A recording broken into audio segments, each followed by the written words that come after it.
The Pentagon has unveiled its new national defense strategy. Its 34-page document lays down the priorities for the U.S. military under the Trump administration. The new strategy document makes a significant departure from earlier U.S. positions on a range of issues, including the perceived threat from China, support to U.S. allies, and efforts to deter North Korea's nuclear activity. The new strategy document adopts a softer tone towards China. It does not describe Beijing as a top defense priority for Washington.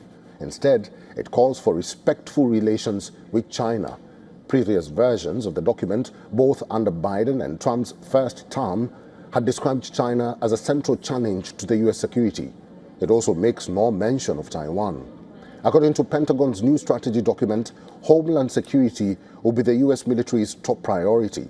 The emphasis on homeland security comes at a time when the Trump administration has deployed federal troops in multiple U.S. cities, leading to fierce protests and clashes.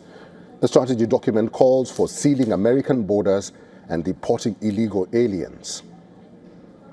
The document also calls U.S. allies and partners to take up primary responsibility for their own defense, suggesting that the United States will no longer bear the burden of securing the defenses of its allies. The document reinforces Trump's policy positions on pushing NATO and Europe to spend more on its defenses. The new strategy document also outlines a limited role for U.S. deterrence of North Korea. It says that South Korea is capable of taking up primary responsibility for its defenses with limited U.S. support. Also, it makes no mention of denuclearizing the Korean Peninsula. It says that the shift in balance of responsibility is in line with the U.S. interests in updating its force posture on the Korean Peninsula.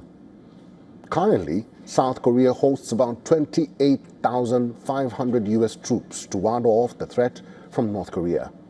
Trump has been pressuring allies, including South Korea and those in NATO, to increase their defense spending. Under pressure, South Korea had approved a 7.5% increase in its defense budget for this year.